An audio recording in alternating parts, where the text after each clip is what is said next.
Histoire vivante, proposée par Irène Chaland et Jean Leclerc. Une catastrophe dont on ignore encore si elle est accidentelle ou si elle est due à un attentat terroriste. Cette semaine, le réseau. J'ai travaillé avec des unités spéciales américaines, anglaises, françaises et belges. Une guerre froide, des armées secrètes. Pour déstabiliser l'État. Retour sur Gladio. Il s'agissait de créer des tensions politiques à l'intérieur des pays de l'OTAN. C'était une des organisations les plus secrètes qui ait jamais existé. Qui a commis ces actes de terrorisme. Robert a donné des cours de placement d'explosifs dans les cages d'escalier. Mais que les services secrets se soient rendus complices ou pire commanditaires d'attentats, voilà qui choque par-dessus tout les Italiens. Les violences gauchistes et fascistes. Cette organisation était absolument secrète. En Suisse, la P26 est le nom de code de cette armée secrète. Donc j'ai fait partie de cette organisation qui s'est appelée P26. Une partie des autorités suisses a toujours su que cette structure existait. Les services secrets militaires américains. Nous n'allons même pas vous dire ce que vous devez faire, car nous considérons que vous le savez déjà.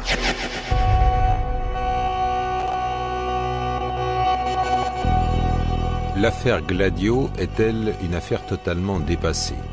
Y a-t-il encore aujourd'hui des raisons légitimes d'en douter ? Ceux qui ont travaillé sur le dossier parlent-ils tous facilement ? Ou non ?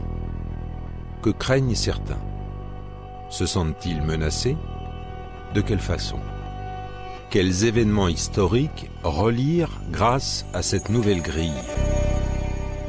Et si des épisodes de la guerre froide ou durant la guerre froide, mais pas immédiatement rattachés à elle, se trouvaient reliés entre eux ? Comment enquêter ? Qui a enquêté ? Et qu'a-t-on découvert ? Comment se passe un déjeuner avec le fondateur de la loge maçonnique P2, Licio Gelli ? Ce sont là quelques-unes des questions que nous poserons à notre invité du jour, le réalisateur Emmanuel Amara.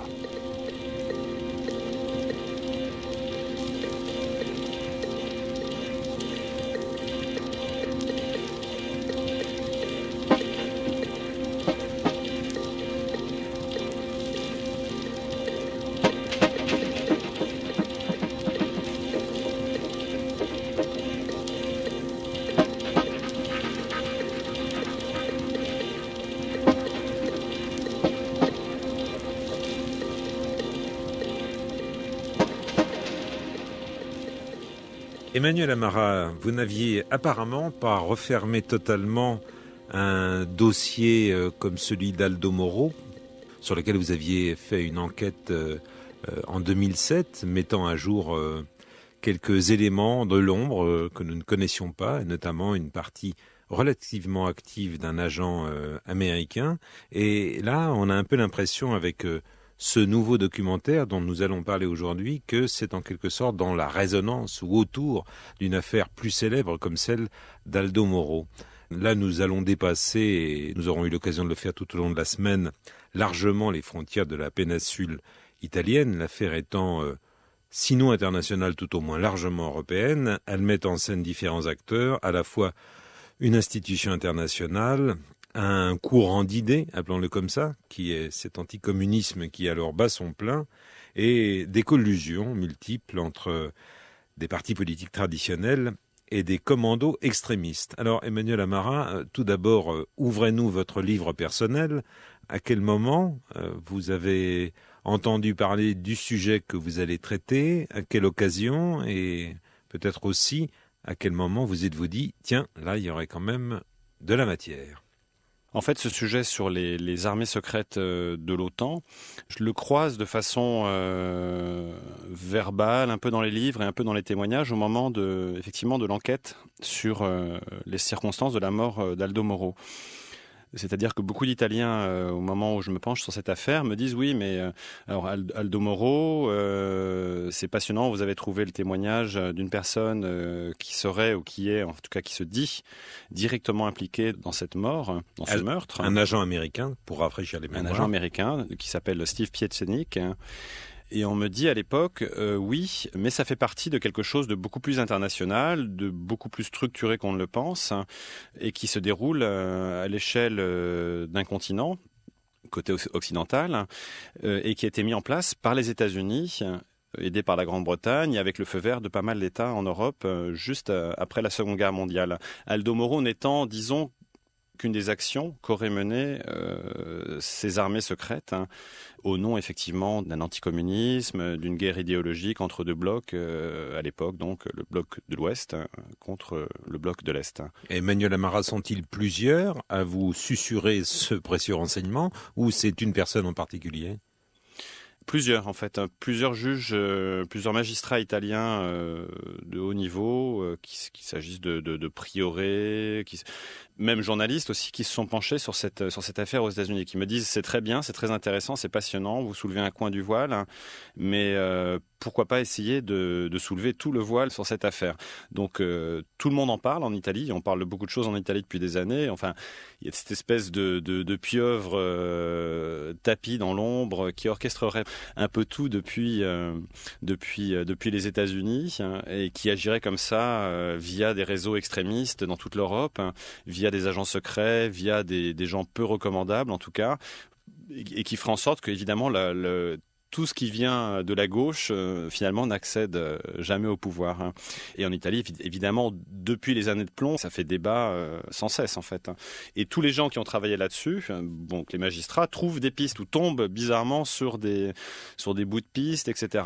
Et plusieurs d'entre eux, notamment lors de l'attentat et après l'enquête qui va durer des années sur l'attentat de la gare de Bologne, finissent par remonter jusqu'à des personnages très haut placés dans l'État italien, jusqu'à ce qui s'est appelé la fameuse loge P2, et par ricochet comme ça jusqu'à des agents américains, jusqu'à la CIA, jusqu'à l'OTAN, jusqu'au plus haut niveau de l'État italien aussi. Et donc du coup, on ouvre une espèce de boîte de Pandore. Et là, un historien suisse, au début des années 2000, décide de travailler de façon académique sur le sujet et va compiler comme ça pendant plusieurs années. Je crois que c'est un travail qui lui a pris 6 ou 7 ans. Et il s'appelle Daniele Ganser. Et c'est lui qui va révéler en fait l'ampleur d'un complot, en fait, l'ampleur d'une machination, l'ampleur d'une armée de l'ombre, en fait, voilà, qui a été mise en place en Europe après-guerre, enfin un petit peu après la Seconde Guerre mondiale. Et dont le but d'ailleurs, dans le cadre d'une guerre idéologique et on va dire logique, presque louable, il s'agit de créer, voilà, on a constaté dans toute l'Europe occidentale, même d'ailleurs dans l'Est, l'efficacité des réseaux de résistance. Et on se dit, voilà, devant ce qu'a été le rouleau compresseur allemand, si jamais une autre armée, donc celle qui venait de l'URSS, venait à envahir l'Europe de l'Ouest, créons des réseaux. Et ces réseaux, on les activerait, voilà, en cas d'invasion soviétique, et ils mèneraient, voilà, une lutte clandestine, armée, efficace contre une armée d'occupation. Sauf que ça n'est pas arrivé, mais se sont passés d'autres événements. Emmanuel Amara, je vous propose que l'on jette tout de suite une oreille attentive à votre documentaire « Les armes secrètes de l'OTAN ». On se retrouve immédiatement après cet extrait. D'accord.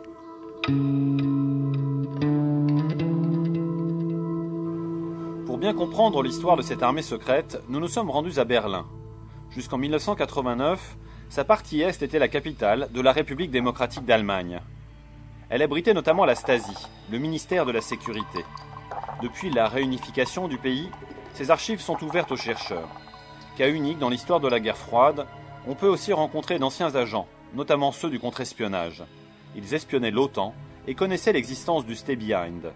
Il n'y a pratiquement aucune preuve de l'existence de cette organisation. Et c'est dans les archives de la Stasi que l'historien Daniele Ganser a fait une découverte de taille. Un document daté de 1984 qui évoque l'armée secrète et sa mission. Il y est explicitement écrit qu'il existe en Europe de l'Ouest une structure composée d'agents secrets qui se nomme Stay Behind. Ces agents secrets ont pour mission de devenir actifs en cas de conflit entre le pacte de Varsovie et l'OTAN. 1944, als die amerikanischen Streitkräfte Italien besetzt hatten, les relations des États-Unis avec ces armées secrètes remontent à la période de la Seconde Guerre mondiale. Dès 1944, alors que par exemple l'armée américaine occupait l'Italie, il y avait un officier, James Angleton, qui dirigeait les services secrets, avant de devenir d'ailleurs le directeur de la CIA. Eh bien, cet homme avait reçu l'ordre de démasquer et de liquider tous les groupes de résistance que les fascistes avaient créés. Finalement, il s'est lancé dans le recrutement massif de tous les fascistes pour lutter contre l'Union soviétique. C'est comme cela que ça a commencé en Italie, puis pareil, partout ailleurs. À l'époque comme aujourd'hui, l'OTAN était dominée par les États-Unis. Donc à travers l'OTAN, les États-Unis ont créé une structure militaire qui leur a permis de contrôler l'Europe de l'Ouest. C'était l'idée de départ. C'était aussi pour protéger l'Europe de l'Ouest, mais aussi contrôler. Contrôler et protéger.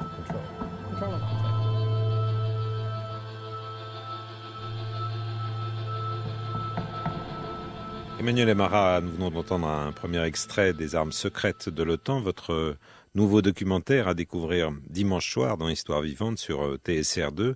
Et vous nous parliez juste avant ce premier extrait de cet historien suisse Daniele Ganser. Vous avez eu l'occasion, il fait partie de votre documentaire, vous le remerciez dans le générique et il intervient à plusieurs reprises. C'est lui qui, au fond, a fait ce travail d'immersion particulièrement complexe dans cette boîte de Pandore que vous nous avez un petit peu présentée. Vous lui avez posé des questions précisément, à titre personnel, sur sa façon de travailler, comment il s'est employé. Il a fait une immersion dans les archives. A-t-il pu ouvrir toutes les archives qu'il souhaitait? Voilà. Qu'est-ce que vous avez pu échanger entre vous? Alors c'est un chercheur, il a une formation d'historien, c'est un universitaire, il enseigne, il est chercheur également à Bâle. Donc il a une méthode de travail qui est effectivement celle de tout bon historien qui se respecte, c'est-à-dire qu'il va essayer, et il a réussi à aller au contact de tout ce qui a pu être écrit, dit sur le thème donc des armées secrètes de l'OTAN. Très compliqué évidemment puisqu'elles sont secrètes, donc très peu de documents, très peu de témoins prêts à parler. Mais voilà, il a en tirant sur quelques fils comme ça, il a réussi à dérouler des pelotes et à mettre la main sur alors quelques documents, notamment des documents italiens, qui lui ont permis de prouver l'existence donc de ces armées secrètes de l'OTAN. Donc il a fait un travail de fourmi. Il a pu comme ça par la presse, parce qu'évidemment il s'est passé plein de choses, il y a eu plein de points d'interrogation. Il a beaucoup travaillé sur l'Italie, mais bon, il a travaillé sur l'Europe entière. Mais l'Italie, disons, a été la clé qui lui a permis d'ouvrir cette fameuse boîte de Pandore dont on parle depuis tout à l'heure. Autrement dit, c'était à la fois des recoupements des articles de presse avec des pistes éventuellement qui étaient posées et pas forcément explorées plus à fond, et également des archives, certaines donc étant, entre guillemets, déclassifiées, s'il faut le comprendre ainsi. Alors, aucune archive déclassifiée. C'est des hasards, en fait. Il a pu mettre la main sur quelques archives italiennes qui lui ont permis donc de tomber sur le nom et donc du coup de révéler l'existence de ce réseau qui d'ailleurs en anglais s'appelle Stay Behind, rester derrière. Donc c'est ces réseaux de l'ombre. Donc ça, c'était sa première source. Et autre source très importante d'information, ce sont les archives de la Stasi, celles de la police politique est-allemande. Très efficace, très infiltrée, au courant de beaucoup de choses. Et en fait, donc, quand le mur de Berlin tombe, évidemment, un premier grand nettoyage est immédiatement fait par les services secrets, qu'ils soient américains, britanniques, français. C'est-à-dire qu'on va aller chercher tous les dossiers peut-être compromettants, ou en tout cas, voilà, les dossiers qu'il faut en tout cas cacher et ne pas révéler.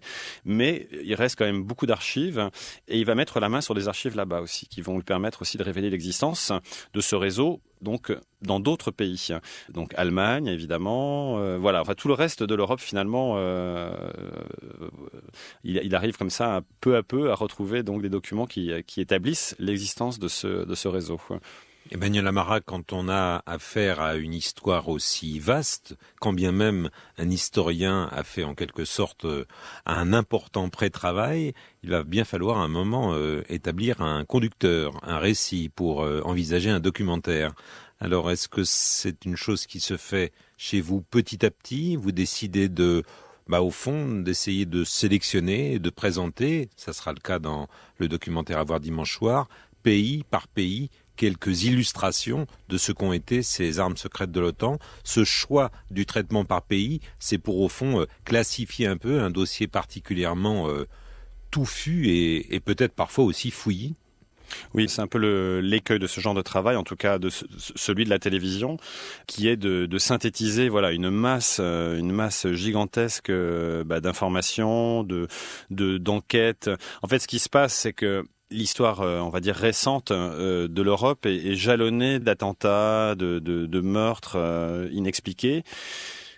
Mais qui serait, pour certains en tout cas, lié à l'action de ces armées secrètes. Et là, la partie très compliquée, en fait très complexe, d'ailleurs à laquelle se sont heurtés bon nombre de magistrats, puisque pas mal d'enquêtes restent encore ouvertes à ce jour, c'est de faire les connexions en fait entre les attentats, les meurtres, les assassinats et ces armées secrètes. Parce que évidemment, ces armées secrètes agissaient dans l'ombre. Par définition, oui.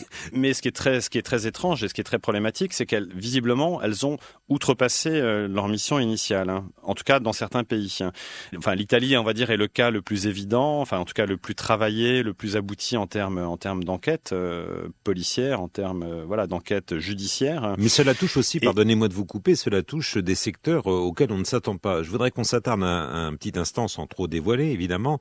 Si vous souhaitez faire un sujet comme celui-là, c'est parce que vous apportez des éléments complémentaires. Donc c'était le cas également de l'affaire Aldo Moro. Et là, ça touche un épisode bien connu de la guerre d'Algérie. On va entendre simplement une archive, histoire de se rafraîchir la mémoire. Et là, vous avez fait une reconnexion entre la guerre d'Algérie et ces armées secrètes de l'OTAN.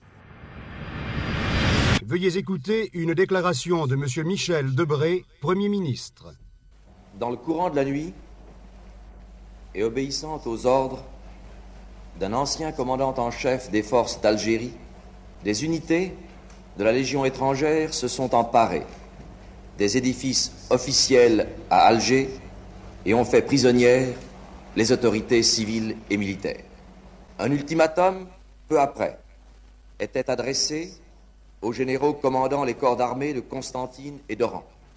Cet ultimatum, l'un et l'autre l'ont écarté. Mais Alger est aux mains de chefs insurgés et des troupes qu'ils ont dévoyées.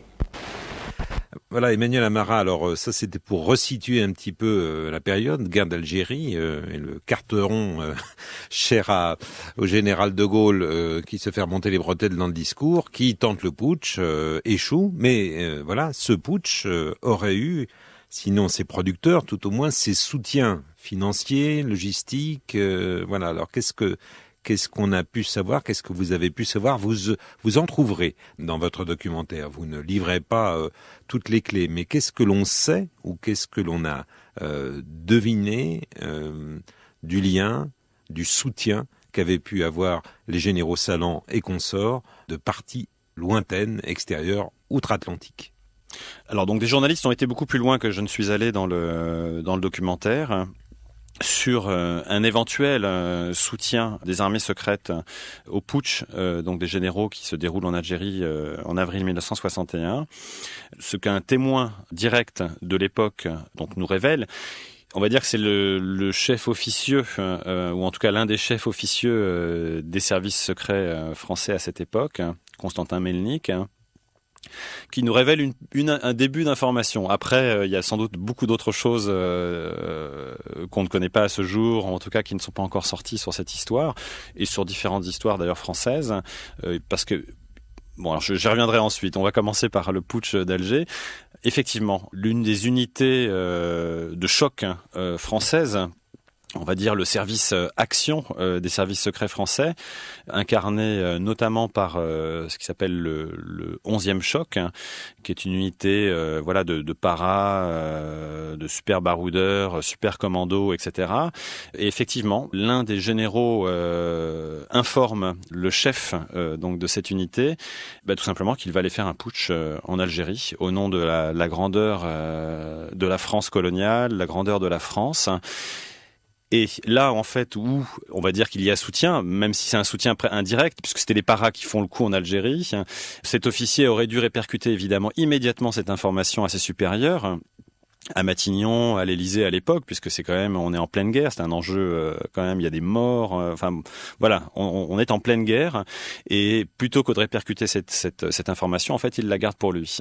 Et du coup, l'un des généraux peut aller faire son coup d'État en Algérie, bon, qui dure pas très longtemps, mais enfin, qui a eu quand même des conséquences. Bon, on va dire qu'il a même accélérer la fin de l'Algérie française, mais voilà, évidemment, ça crée quand même des soucis, vous l'imaginez, majeurs pour l'État français à l'époque, puisqu'en fait, ce service action était, voilà, c'était là où résidaient, si vous voulez, les hommes de cette armée de l'ombre de l'OTAN en France. De Gaulle a eu toutes les difficultés du monde à partir du moment où il a déclaré que l'Algérie serait indépendante. Il y a eu de nombreuses tentatives d'attentats contre lui. À l'époque, bien sûr, nous ne connaissions pas l'existence d'une armée secrète. Dans les années 60, il y avait l'OAS, l'Organisation Armée Secrète. Mais nous ne savions pas qu'en parallèle, il y avait cette autre armée secrète de l'OTAN. Mais qui étaient les membres et de quel groupe? Comment cela fonctionnait-il? Nous n'en savons rien encore à ce jour. And how they overlapped and who was a member of what group is still unclear.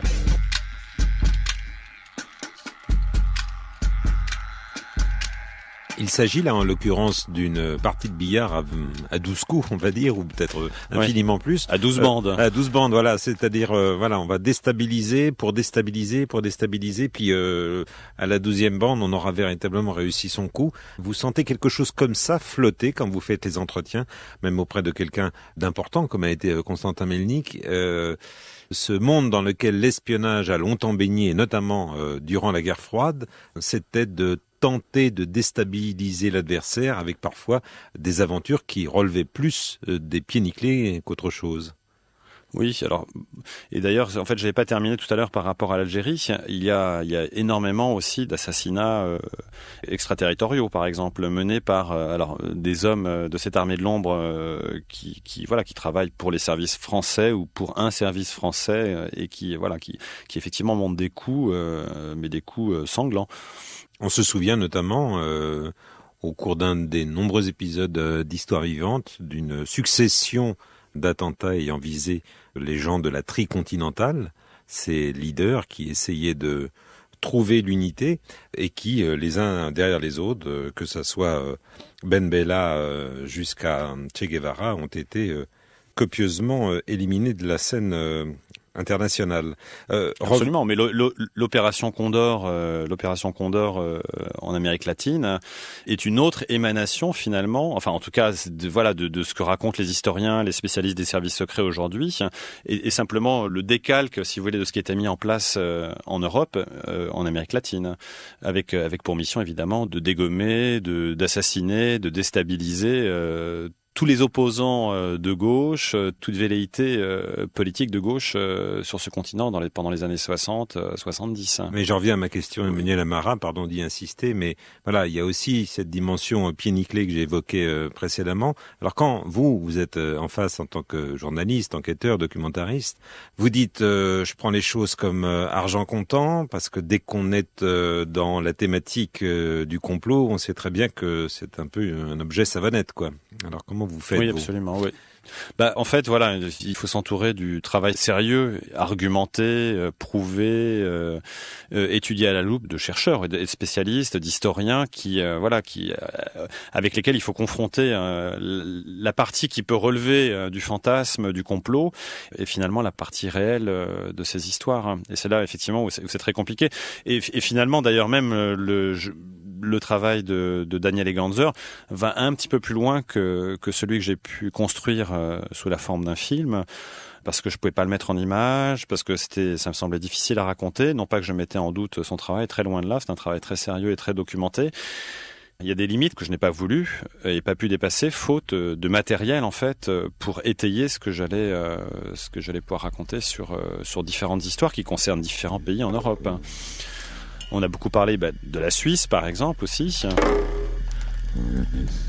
Le projet P26 prépare la résistance sur le territoire occupé par l'ennemi. Bon, alors, donc j'ai fait partie de cette organisation qui s'est appelée P26. On faisait de l'instruction sur le terrain, de l'instruction aux armes ou de l'instruction, par exemple, de parachutage.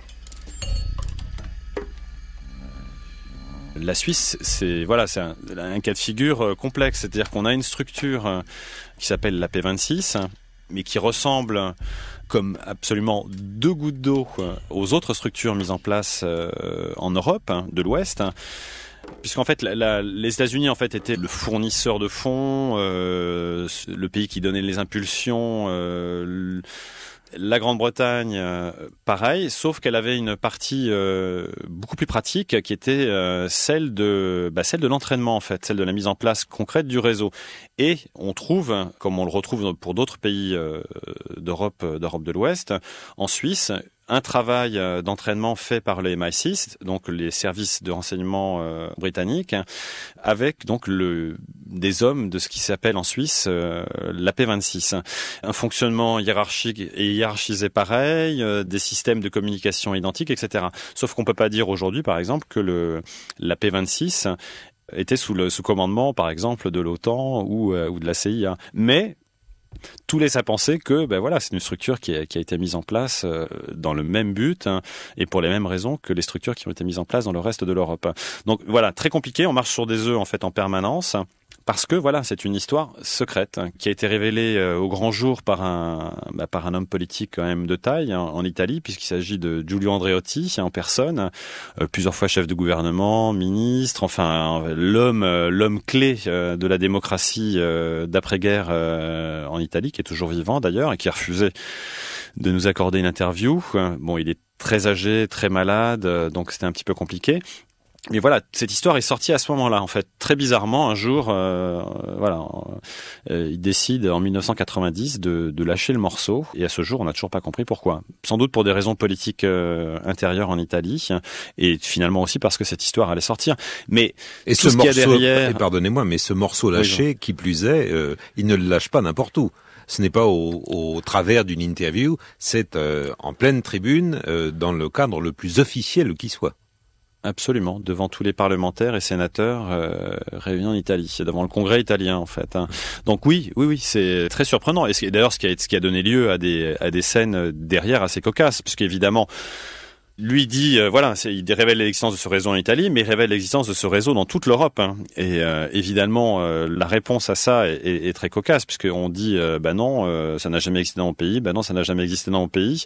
Alors ce qui est rigolo, c'est que les différents chefs d'État ou ministres de la Défense des différents pays, donc qui répondent à ce que raconte Giulio Andreotti à l'époque, en fait, certains ne sont pas au courant. Donc ils répondent, mais non, ça n'a jamais existé dans mon pays. Donc ceux-là sont un petit peu mal, puisque derrière, après, effectivement, on va révéler que, si, ça existait chez eux, donc ils sont furieux.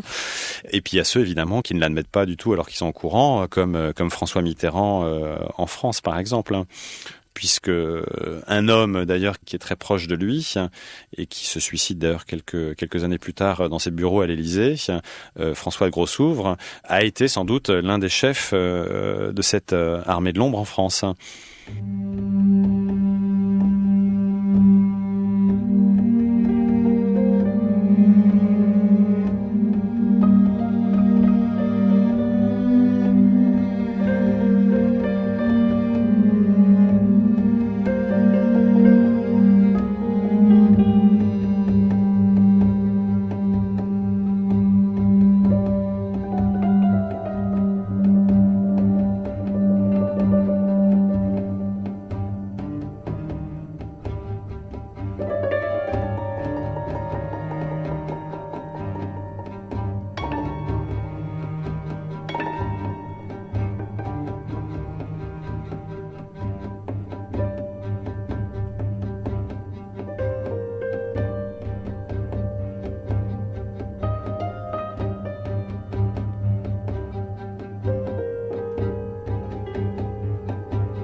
Histoire vivante, nous nous retrouvons juste après quelques nouvelles de la route.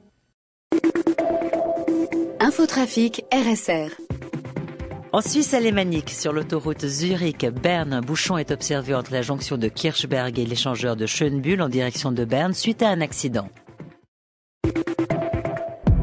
Histoire vivante, cette semaine, une guerre froide des armées secrètes.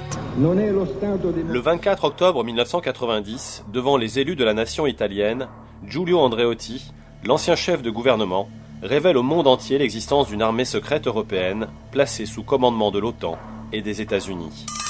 A-t-on une idée, Emmanuel Amara, de la nature du geste de Giulio Andreotti ? Pourquoi avoir choisi cette tribune-là? Dans son moment politique à lui, ça correspond à une manière véritablement de lâcher une bombe, au sens figuré bien sûr. Est-ce que vous avez eu le temps de vous intéresser un peu à ce jour politique et ce geste de Giulio Andreotti, alias l'inoxydable? Pour tout vous dire, ces motivations, non, je pense qu'elles sont, elles sont à creuser.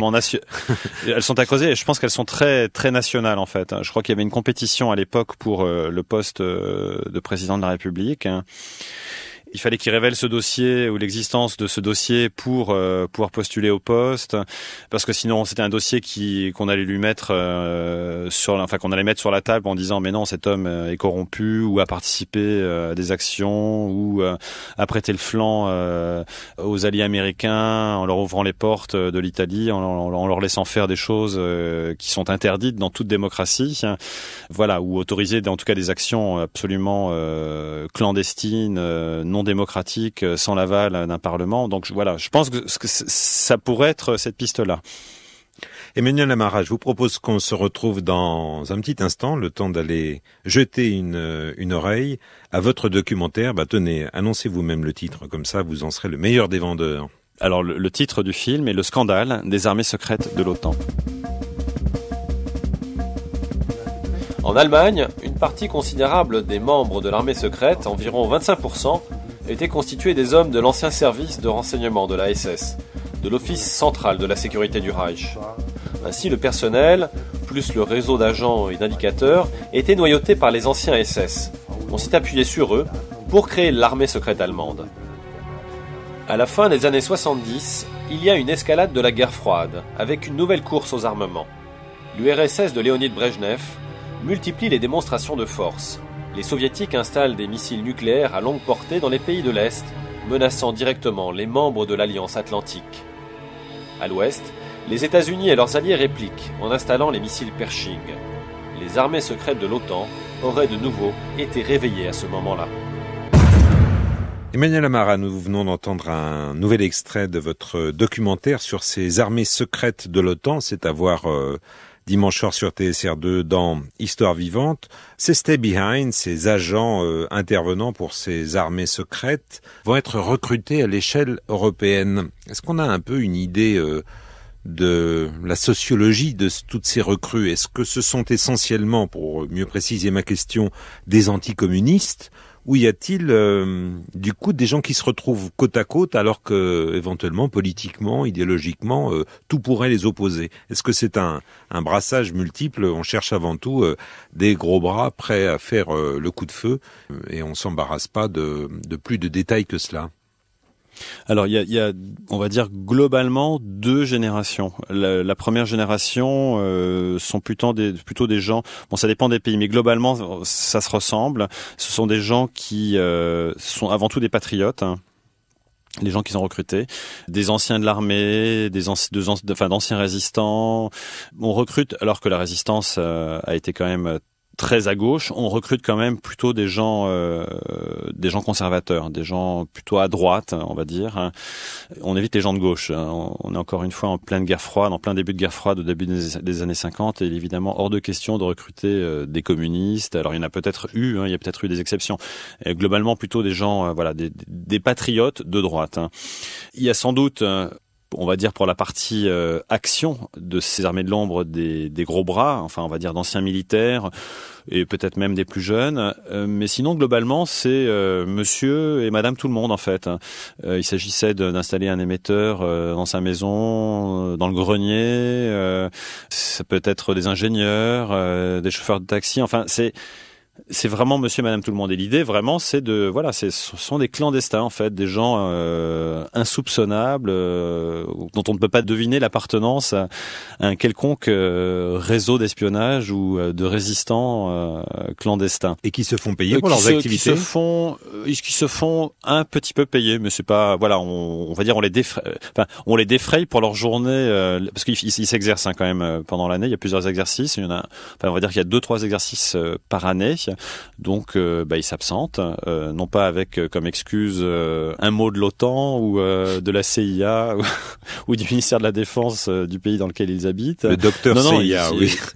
Ça pourrait faire pas mal comme mot d'excuse. Non, voilà, ils se font porter malades ce jour-là, ou les 2 jours ou 3 jours, et ils disparaissent faire leur entraînement. Ils suivent des cours, pour de communication radio, pour certains de commando dans les forêts des différents pays dans lesquels ils résident. Enfin voilà, c'est vraiment c'est de l'entraînement de réseaux clandestins en fait. Bon, ça, on va dire, c'est jusqu'au début des années 70. Et bon, on est très conservateur, très patriote, ok. Et puis après, il y a des mélanges qui commencent à se faire au début des années 70, où on est vraiment dans une période de guerre idéologique très forte en Europe, en Allemagne. En Italie, il y a les Brigades Rouges et plein d'autres d'ailleurs, et en Allemagne aussi. Donc la RAF, etc. Où il y a une espèce de grosse tension politique. Et là, en fait, on va commencer à recruter, parce que la génération d'après-guerre commence à devenir un petit peu âgée. Donc on va aller chercher des gens un peu plus jeunes, plus volontaires et qui sont prêts à faire le coup de force. Et on va chercher plutôt des gens vers l'extrême droite. Et là, on les retrouve assez actifs en Italie.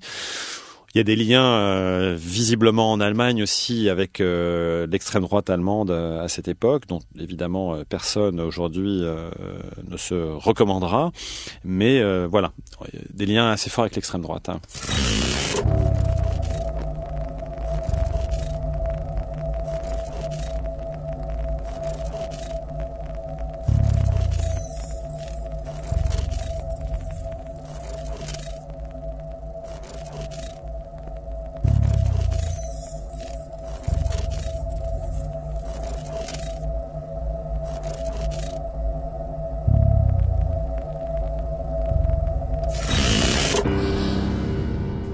Les historiens que vous avez rencontrés, Emmanuel Amara, et également les chercheurs qui ont pour certains accès à certains éléments ou certaines archives ou qui souhaitent, ou peu d'archives, vous nous avez dit, mais qui souhaitent en tout cas poursuivre leurs enquêtes, ont-ils affaire encore aujourd'hui à, disons, un dossier menaçant? Si j'en crois notamment par l'un des intervenants, on ne va pas trop préciser qui est dans votre documentaire, et c'est un témoignage recueilli dans l'anonymat, ça veut dire qu'il y a encore des menaces qui pèsent, des choses qui sont largement en suspension, et je mettrai l'adjectif entre guillemets dangereux. Certains agents de ces réseaux, on en a rencontré plusieurs, nous ont dit des choses passionnantes, mais effectivement, notamment, alors celui-là, je l'ai pas diffusé parce qu'il était, c'était trop compliqué. Enfin bref, il était hors de question pour lui d'apparaître sous une forme ou sous une autre. Mais oui, il craint pour sa vie. Et lui, pourtant, il a fait partie au sein des services secrets allemands, de l'unité donc de cette armée de l'ombre de l'OTAN. Et il nous raconte donc les communications radio avec la CIA tout au long des années 70, 80, voilà, et comment tout ce petit monde était lié en fait vraiment et véritablement à la CIA et à l'OTAN.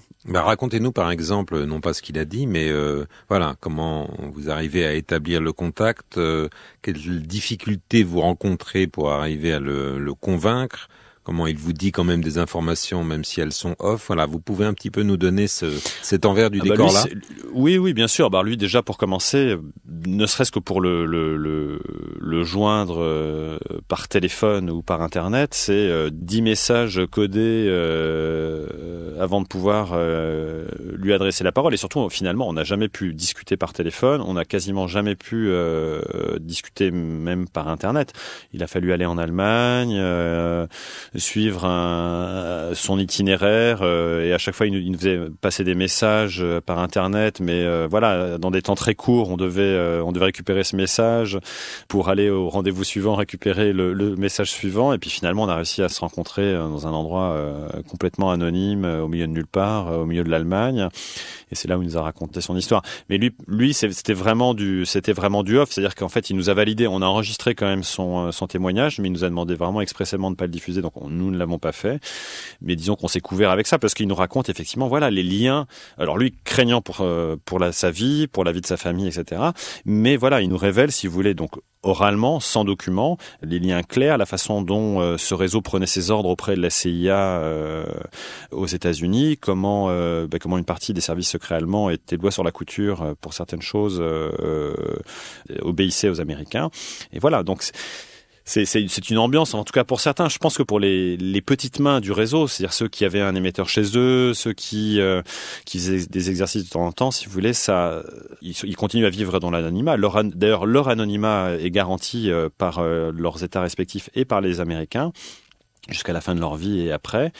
Et le petit nombre qui a bien voulu s'exprimer, d'ailleurs, comme le fait très gentiment un compatriote à vous en Suisse. Voilà, on est au courant jusqu'à un certain point de ce qui se passe, mais l'information est de toutes les façons cloisonnée. On connaît pas l'identité des gens avec qui on va faire des entraînements. On a des noms de code. Et tout ça, évidemment, reste secret. Bon, aujourd'hui, je pense que la partie fonctionnement est plus ou moins révélée un peu partout, même s'il y a eu très peu de commissions d'enquête.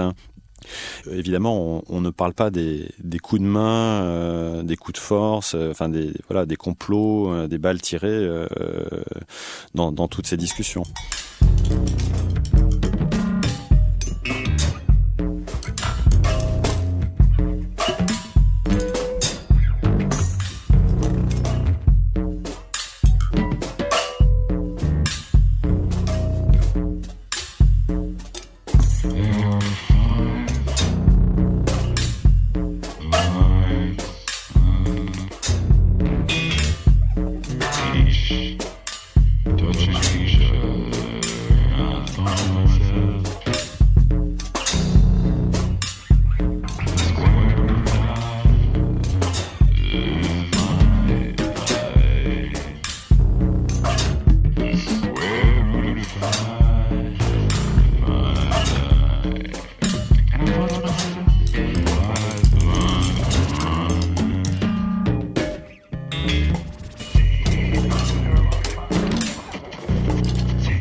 Histoire vivante, une émission de Jean Leclerc. Nous pensions qu'il existait un plan insurrectionnel des communistes en Italie. Nous en avons discuté, puis nous avons pris la décision ensemble avec Cossiga, qui est ensuite devenu président de la République, de former cette armée secrète anticommuniste, Gladio. Elle était composée au départ d'anciens de la Légion Condor et des membres de la République fasciste de Salo. Ils étaient jeunes, connaissaient les armes et étaient résolument acquis à la cause fasciste. Emmanuel Amara, dans votre tournage de documentaire Les armées secrètes de l'OTAN, vous avez mené une journée sans doute franchement particulière. C'est le jour où vous êtes allé interviewer un certain Licio Gelli. Alors, est-ce que vous pourriez prendre le temps de nous raconter cette rencontre? Ce n'est pas tous les jours qu'on a affaire à ce type de personnage. Vous nous le resituez, oui, même si son nom est largement connu. Il y a peut-être des auditeurs à qui il faut faire quelques mises à jour. Vous nous le resituez, puis voilà, racontez-nous un peu cette journée particulière. Oui, non, très particulière. D'autant que, bon, d'abord, il a évidemment fallu beaucoup de temps pour qu'il accepte de nous recevoir dans sa jolie maison en Vénétie.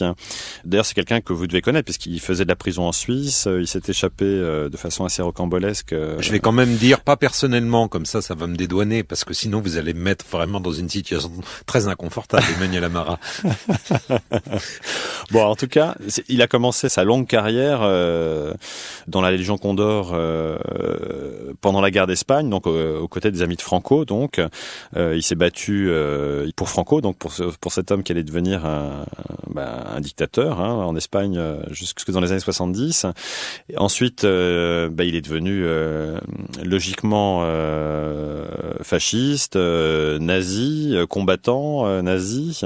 Et puis après-guerre, comme beaucoup d'ailleurs de fascistes ou de nazis italiens, qu'au départ d'ailleurs les Américains exécutaient, finalement ils ont été tous récupérés parce que ces gens-là avaient été aux commandes d'un pays, connaissaient parfaitement évidemment leur pays, son histoire, et avaient surtout des réseaux très influents. Et comme on était dans le début d'une période anticommuniste, et comme c'était de farouches ennemis du communisme, on les a recrutés. Donc lui, il a été recruté par la CIA. Et puis chemin faisant, c'est devenu. Alors lui, la particularité, c'est qu'il a monté une loge maçonnique qui s'est appelée la loge maçonnique Pidoué, la loge maçonnique P2. Ça a été pendant de longues années en Italie, jusqu'en gros après la chute du mur de Berlin. C'est devenu l'ambassade de la CIA officieuse en Italie. Il a recruté énormément de monde dans la classe politique, dans l'économie, l'administration, les services secrets. D'ailleurs, c'est lui qui nommait littéralement les chefs des services secrets en Italie. Donc donc il dirigeait plus ou moins le pays avec une autre personne d'ailleurs qui a été pendant très longtemps le chef de cette armée de l'ombre en Italie, qui n'est autre que Francesco Cossiga, qui a été quand même plusieurs fois aussi chef de gouvernement, ministre de l'Intérieur pendant l'affaire Moro, et président de la République d'Italie, qui est décédé l'année dernière en fait. Difficile à convaincre Licio Gelli de participer. Alors, on avait un très bon contact, disons en tout cas pour lui demander, lui poser la question. Il est très âgé, donc il a envie de raconter ses exploits. Donc en fait, on a réussi à se faire inviter pour une conversation qui s'est transformée ensuite en une espèce de repas complètement surréaliste avec c'est-à-dire qu'il habite sa maison mais qui a été saisie par l'État italien, mais dont il a la jouissance visiblement, et il aura la jouissance jusqu'à la fin de ses jours. C'est-à-dire que je pense qu'il détient, si vous voulez, tellement de secrets explosifs sur ces républiques italiennes et sur sans doute plein d'autres personnages en Europe, que il jouit d'une impunité et d'une immunité absolue en Italie.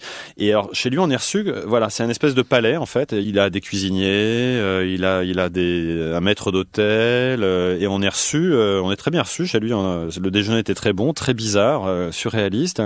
Et puis il faut gagner un petit peu sa confiance. Et puis finalement à la fin du repas, au moment du café, il dit ok, moi je veux bien répondre à quelques questions, mais ce sera un quart d'heure montre en main. Mais par contre je répondrai à toutes vos questions. Et là, effectivement, il dit des choses. Emmanuel Amara, en dehors de quelques Mohicans dont vous et moi, qui nous intéressons à ce type de sujet, encore faut-il convaincre producteurs, chaînes, etc. Alors est-ce plus difficile qu'une enquête sur les services secrets pendant la guerre froide que de convaincre des responsables de chaînes d'un pareil sujet ?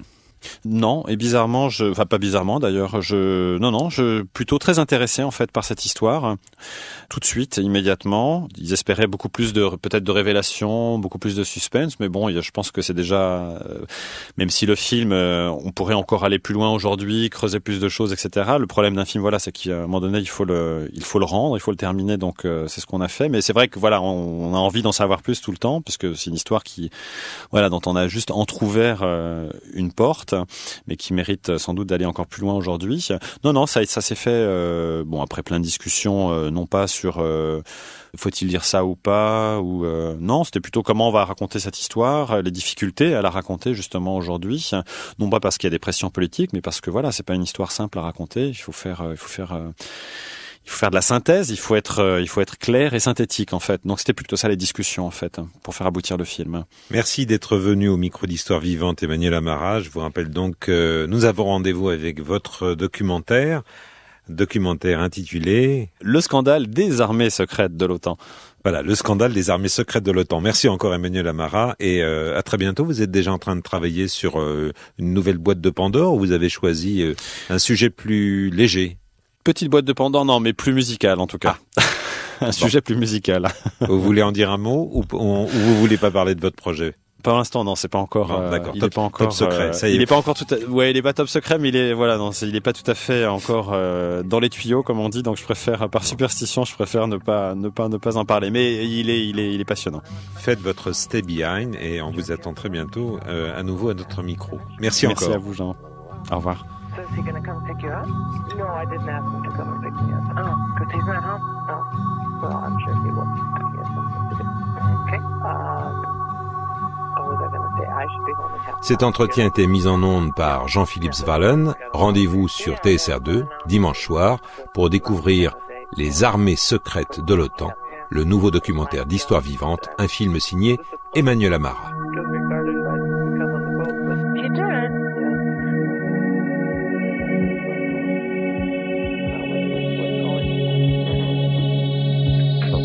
I'll be home in half an hour. Okay, ma'am.